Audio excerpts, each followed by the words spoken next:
Hi, today on the podcast, I would like to welcome our guest, Tandra Gregory. She is a relationship coach. She's a licensed mental health counselor. She is a mother of two young adult children.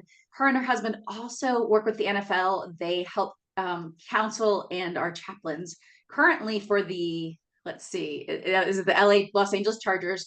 She actually does the work with the women alongside her husband, and they used to do the marriage ministry at Saddleback Church. They're involved in so much, and they've just released a book in July called The Marriage Game Plan. It is developing a winning strategy for marital success. And I'm excited to have this conversation today because much like her, I've been married almost as long. I've been married for 26 years, and I think they're married just over 30.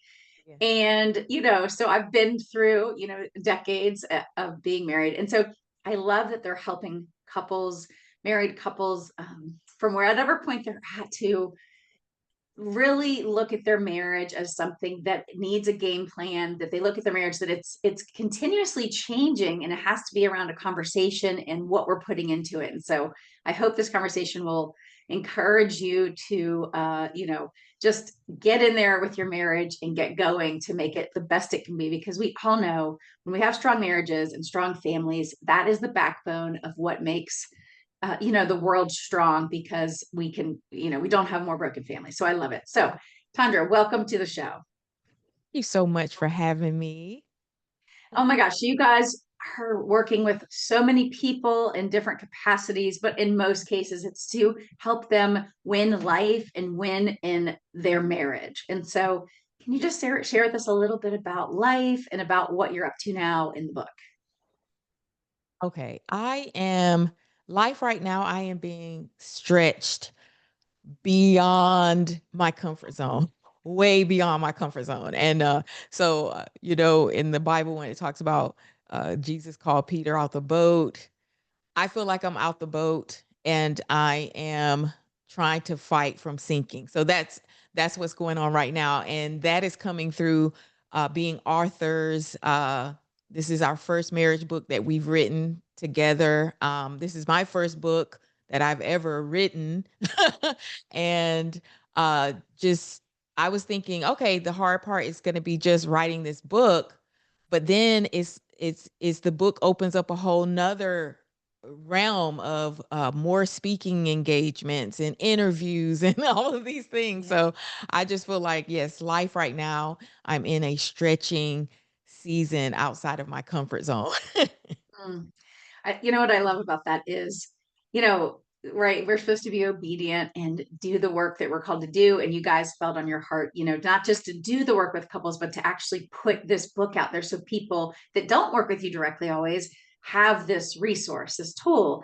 But what I love about that is so often when we actually take the step in obedience, God will give us even more. Right. So, like you said, the book is only the another part of your story. And then from that, he'll use it to even do so many more things. And so Absolutely. I love it Absolutely. that it's a stretch, but I get it. It's because you're growing into even more opportunities. That's wonderful. Absolutely. I love that. Yes. Okay, so your book came out, I think, the 1st of July, and the gist is obviously it is supposed to be this book that helps people walk through these different things that if we don't just read about the examples and the scripture basis for it, but then we're to apply it and actually make it our own, right? So, what would you just Absolutely. tell us about why do we need a marriage plan, first of all? Yes. We need a marriage game plan because after we get married, and the happily ever after wears off, because it does, and because life is happening, and we're gonna hit challenges and struggle and seasons of struggle.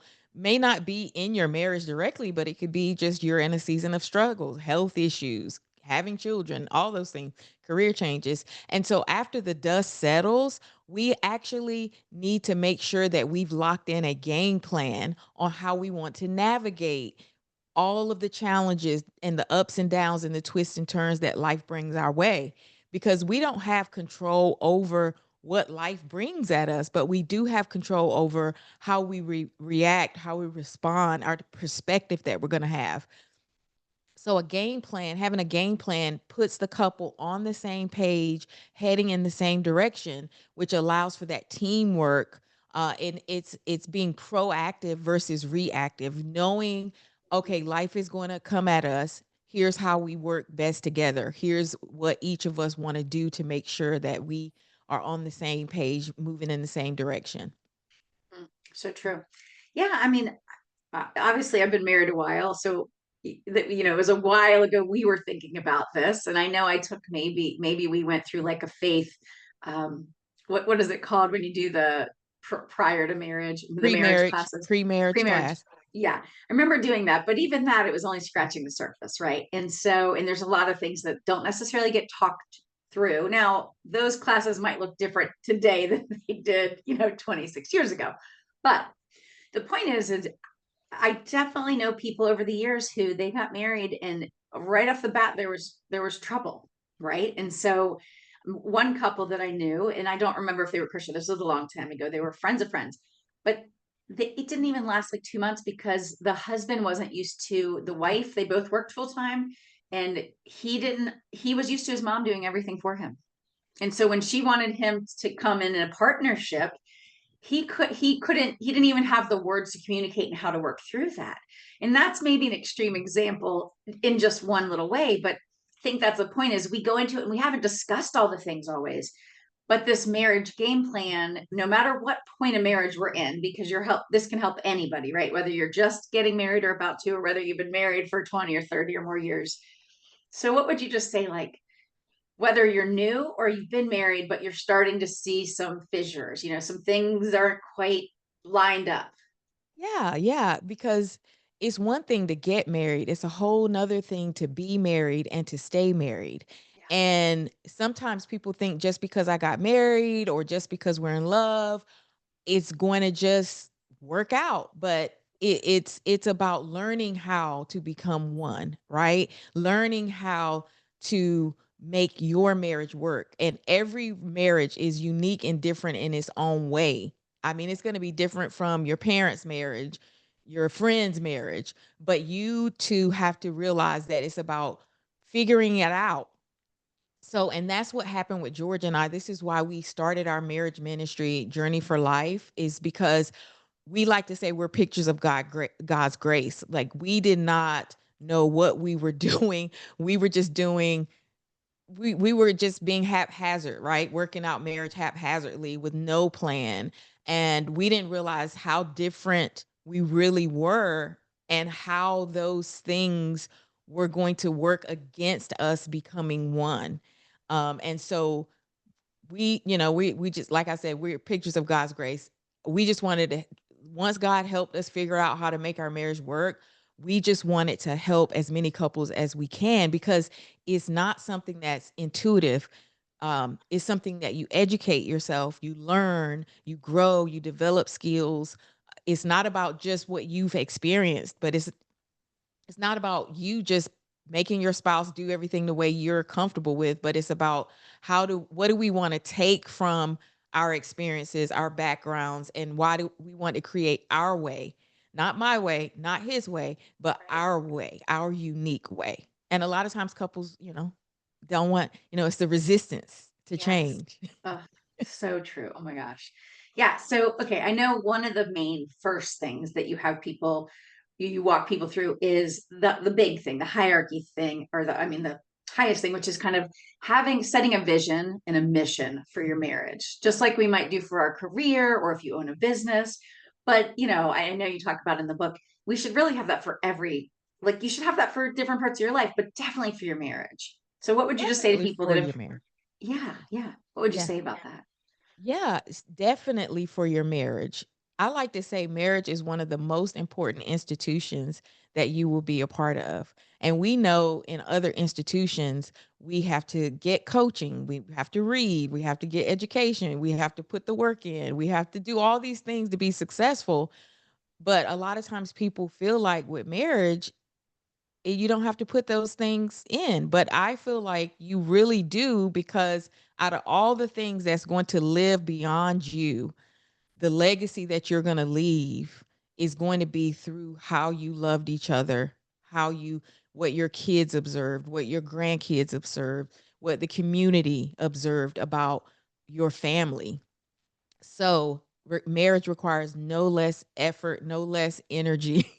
And Yes. we don't want to be making assumptions about our plan. We don't want to be haphazardly doing our plan. We want to be intentional about what legacy we want to leave. And that starts at the beginning.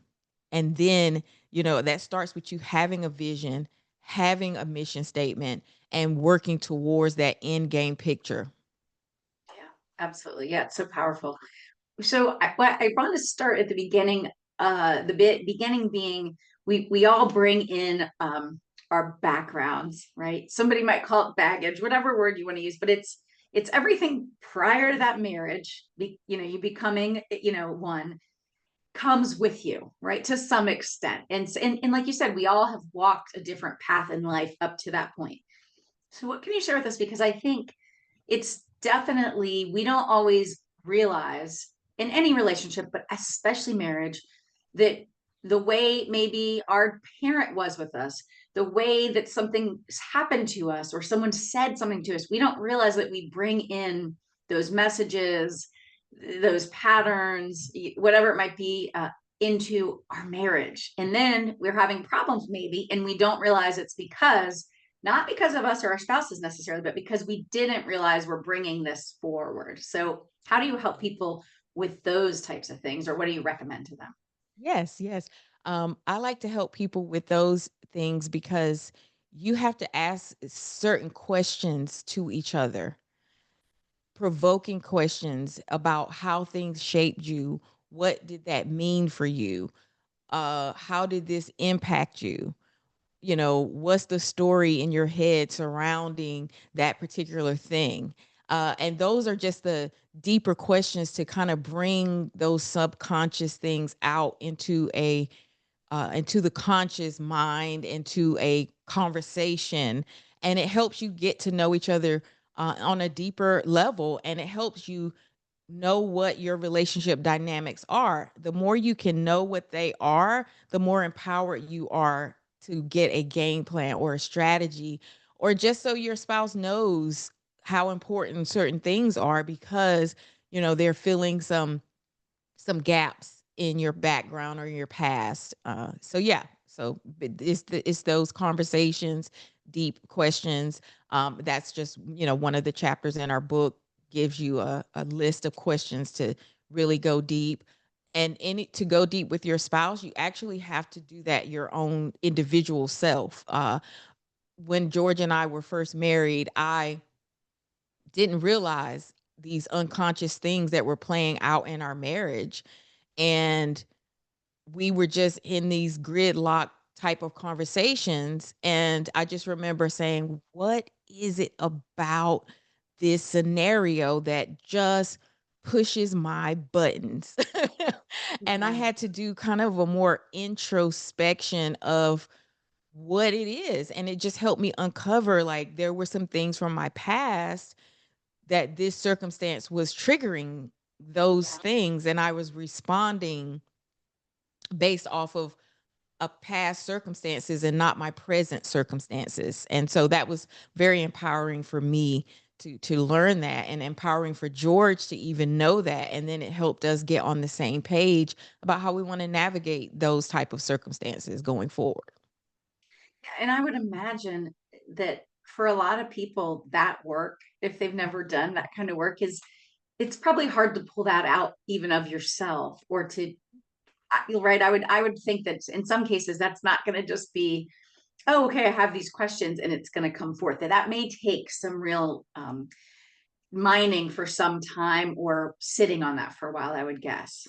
Yes, absolutely. There have been different periods of time in our lives where we had to get professional help. Mhm. We've gone to conferences. I know in the first beginning when we were trying to get out of our stuck place and our dark place in our marriage, we went to the same conference 7 years consecutively in a row. No new content, but we were Yeah. just establishing the discipline of working on our marriage and getting outside of it and looking at it objectively. And so we just wanted to have a habit of that, a discipline of that. But it was no new content. We were just trying to find one thing, one new thing to implement in our marriage each time we went. And so we've gone to so many counselors and individual as a couple, and it so yes, it's a deep work depending on where what your background has been, Yeah. and it takes some combing and mining those things to bring them to the surface so that you and your spouse can both be attacking that issue together as a team and not being solo in your marriage. Yeah. Well, and I love that you brought up just the going to the marriage conferences, working with people, because sometimes I think in any aspect of our life, but especially in this way, getting out of your environment can even just let you see things differently. Like you may, just maybe observing the other married couples, like stuff will click with you when you just take yourself to a different place sometimes, right? As a couple, even. And so, while that wasn't your main point of going, I think it is a point, because sometimes we can get stuck in a rut for whatever reason. And if we don't do something a little different, right, have a new experience or go look for a new perspective, or what am I noticing this year, right, at the conference the next time. So I think that's great.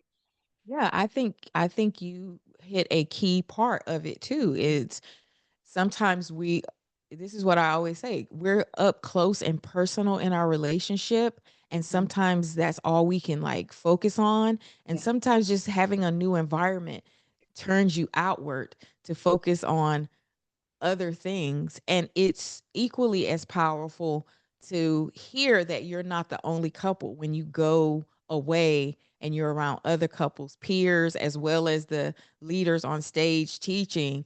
It's like, oh, wow, like this is normal. It's not unique to us. We're going to get through this. There is hope. And just hearing other Yes. people's stories and journeys that can normalize some of the struggles that you're having, which really helps breathe hope and life into you.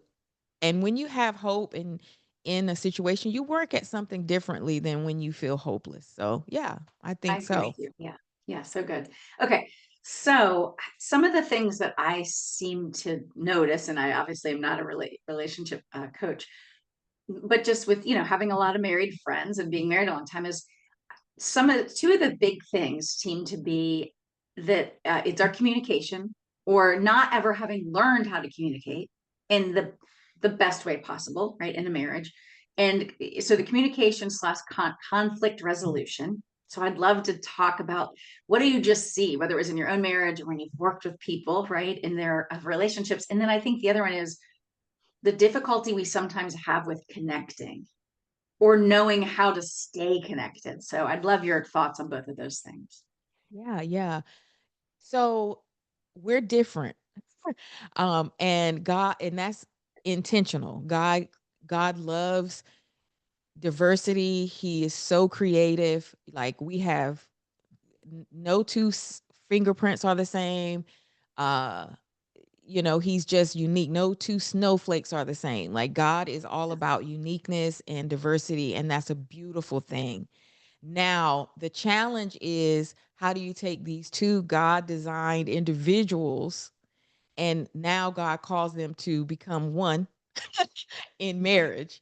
And I do think that is a big challenge in the communication, is that we're both different and we're both unique, which isn't a mistake, but figuring out how the two different people, different personalities, different styles. I mean, George and I are so different down to minor things like being on time to places. It's like I grew up where you could be 15 minutes fashionably late. He grew up, his dad raised him to be 15 minutes early. And we didn't even know that we were coming in with that, right? But we would get into what we call fights, intense fellowship. So we would get into these intense fellowship moments when it's time to go somewhere, and we couldn't figure out, why are we struggling, or why are we getting in an argument going on a date night or going to a Valentine's event? But having these communicating about even the smallest things that you are feeling that friction about can get clarity. So, so just in a practical sense, George was like, oh, when someone says 10 o'clock, in my mind, I'm moving towards being there at 9:45. And I'm like, oh, now that makes sense. Because when someone says it starts at 10, I'm saying, oh, I have until 10:15 to be there.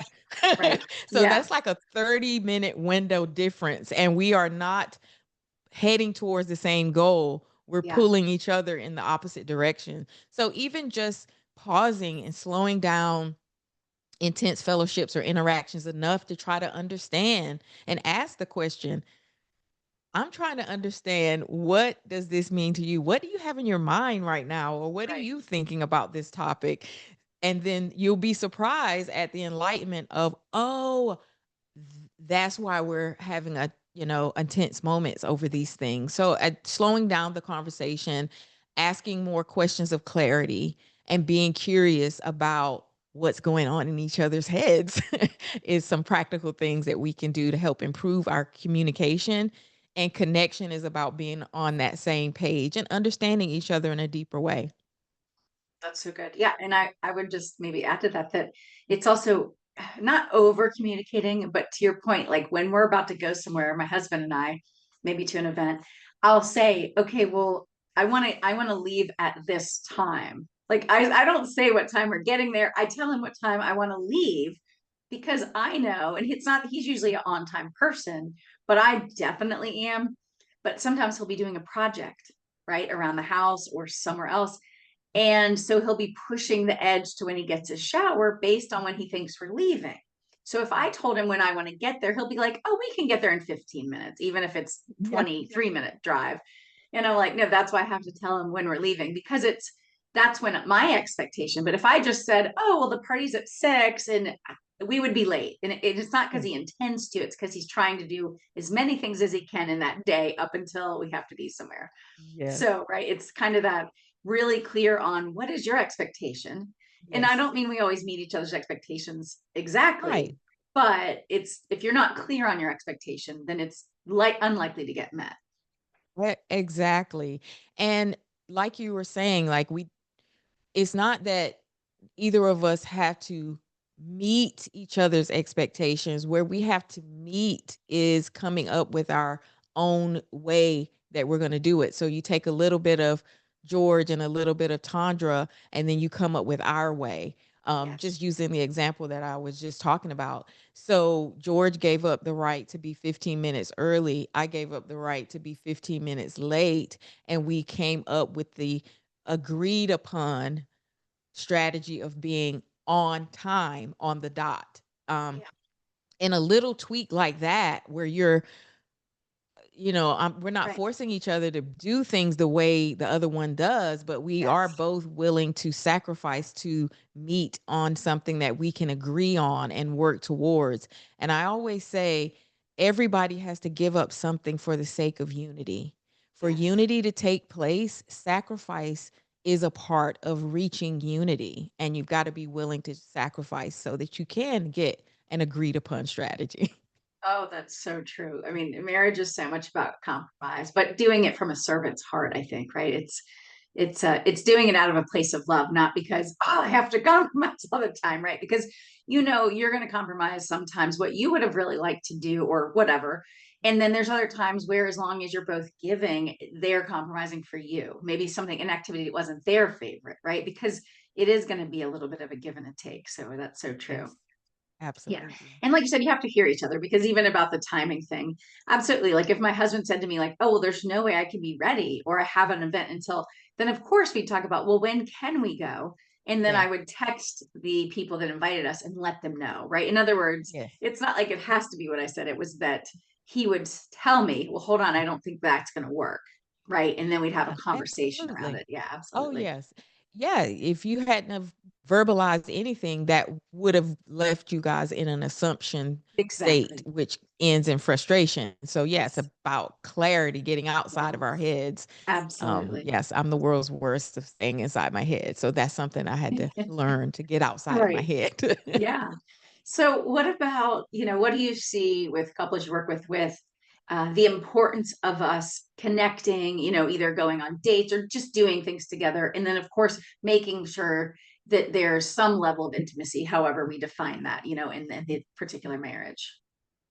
Yes. Oh, I definitely think having rhythms already established, and being faithful to those rhythms, because life is so demanding. There's so much pressure on couple.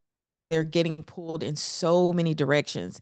And if you're not, and create the rhythm, and to make room in your calendar for these rhythms and honoring the rhythms, then before you know it, life has just demanded your calendar, and you back and say, "Whoa, we haven't been on a date in 3 months. How did this happen?" Right. But I feel like if you can be intentional and carve that time out and plan around it, because it's just as important as any other meeting, any other activity, any other um, sporting events or kids thing. It's just as important as all. Keep putting it on the back burner, because the best gift you can give your kids is a healthy marriage, a balanced perspective of prioritizing your marriage for them, because that's how they're learning how they're supposed to be treated, and what they want to expect in their marriages, Yeah. is a thing for us to set the stage for that. Absolutely. Yeah. I mean, I definitely have talked to people over the years when I had younger kids. I mean, mine are all now 18 to 23. So not little kids anymore.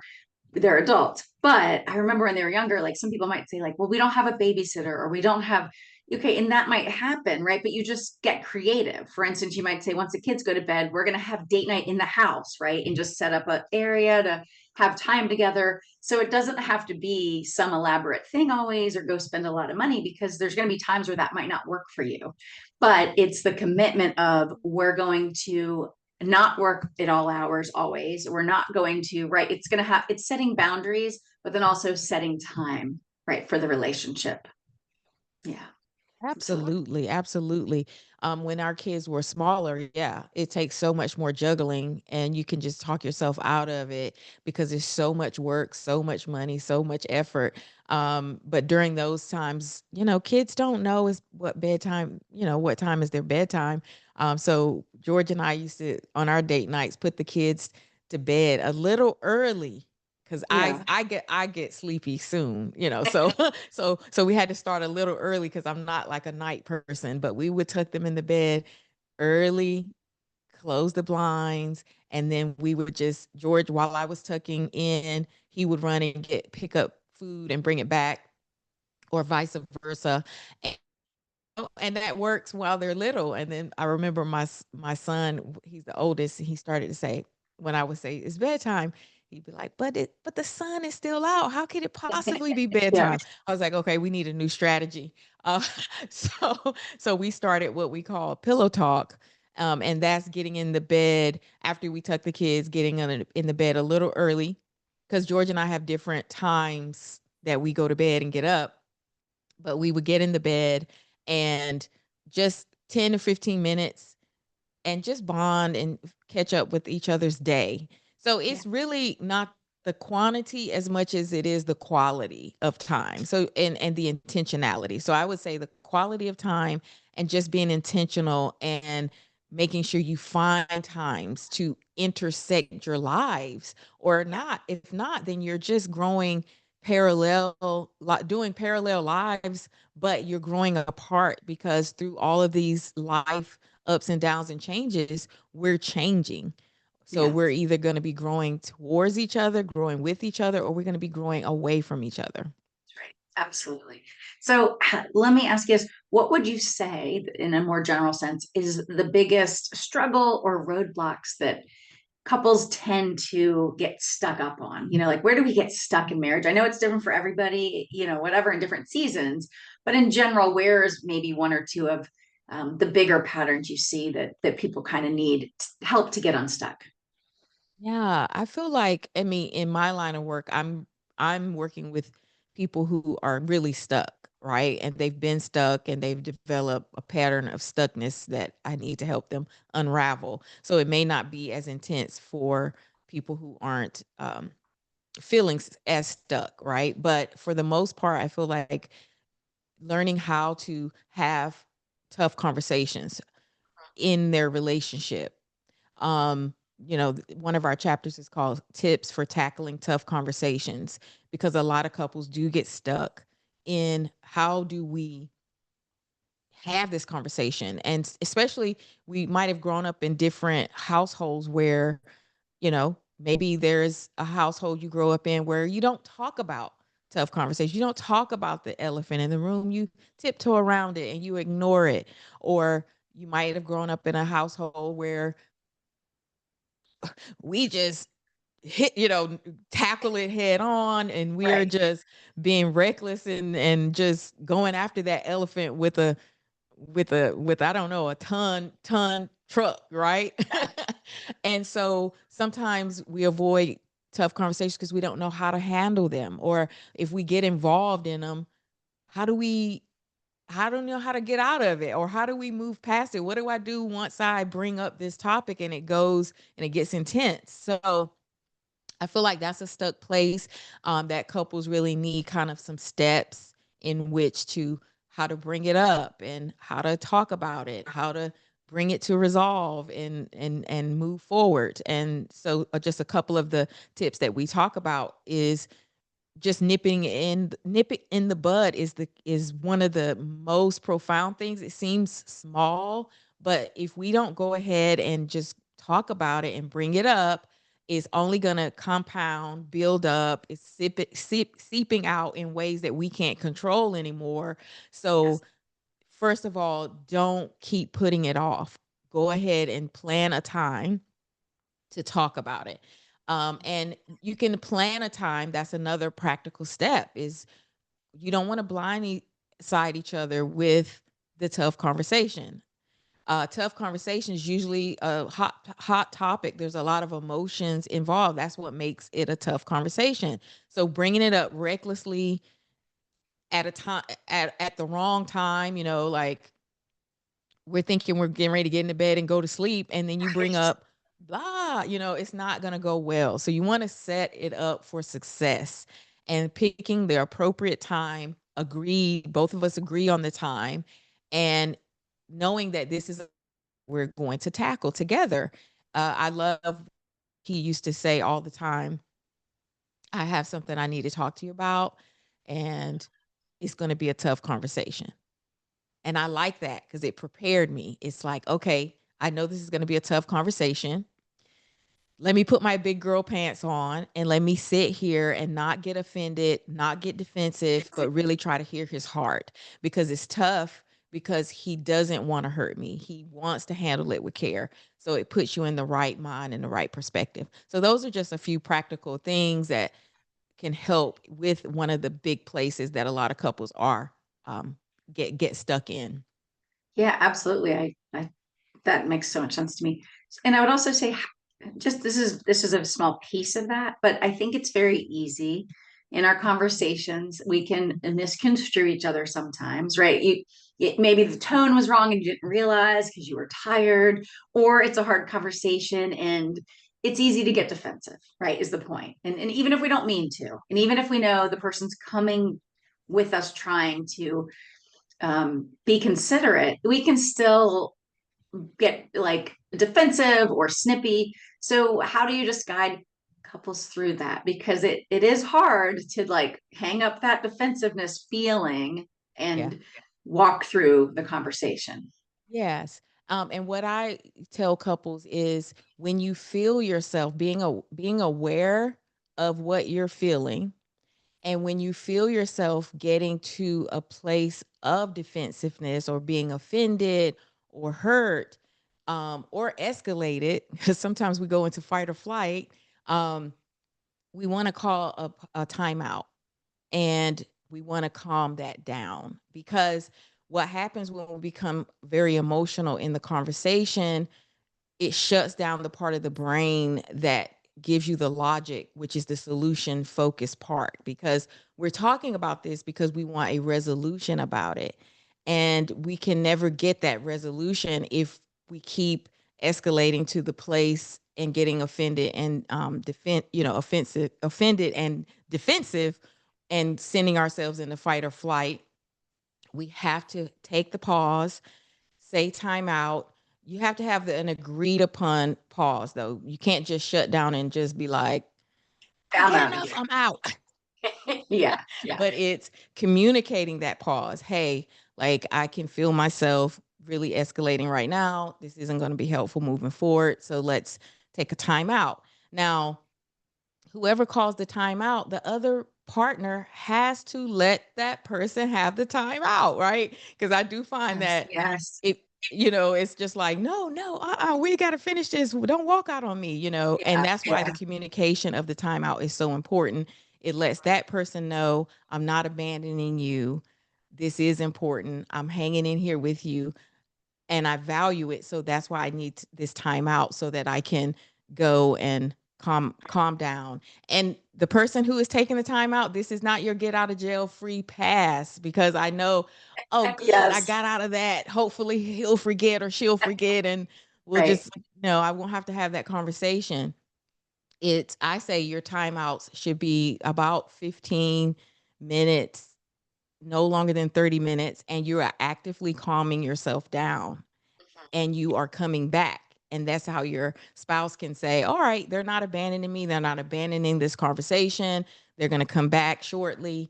And then we're going to resume the conversation. But in that timeout, you definitely need to be de-escalating yourself, remembering what's important, keeping the big picture in mind, knowing that the intention of their heart is not to harm us or offend us or attack us, and vice versa. Yeah.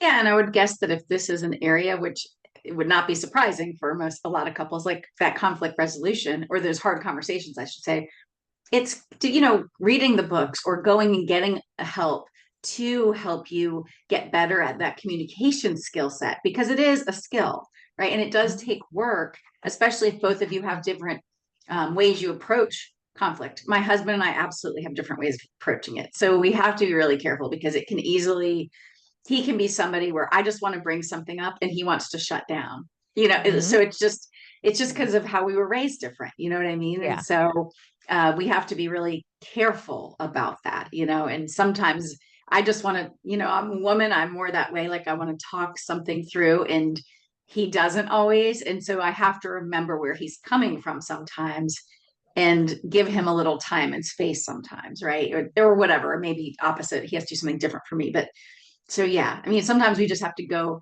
say, like, how can we do better, right, at going through this? Like you said, if it's somebody that can never seem to come, like they're always needing timeouts and they can't really, you know, I guess come and get that resolution, like you said.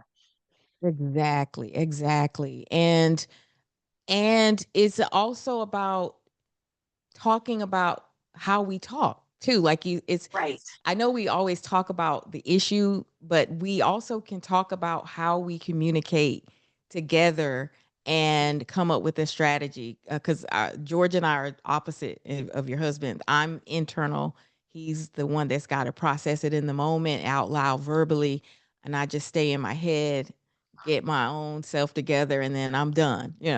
But again, that's where sacrifice comes into play. No one gets to have it their way. Right. And we always joke, George and I, and say, if you want it your way, you got to go to Burger King. That's their Yeah. slogan. You can get your Whopper any way you want it, right? Yeah. But what am I willing to give up about the way that I'm comfortable resolving conflict? Because it's not about forcing the spouse to adopt your Right. way, but here's another area of sacrifice where it's like you have to talk about how you communicate and get to a resolution, a mutually agreeable resolution. Yeah. And so that's why George says, okay, I can allow you that time to be internal, but I also, in order to do that, I need you to let me know when you're coming back Right. so that, you know, you can have your time, but I can also have the way I find closure. You can have the way you find closure, but don't keep me from the way I find closure, you know. Oh yeah, so good.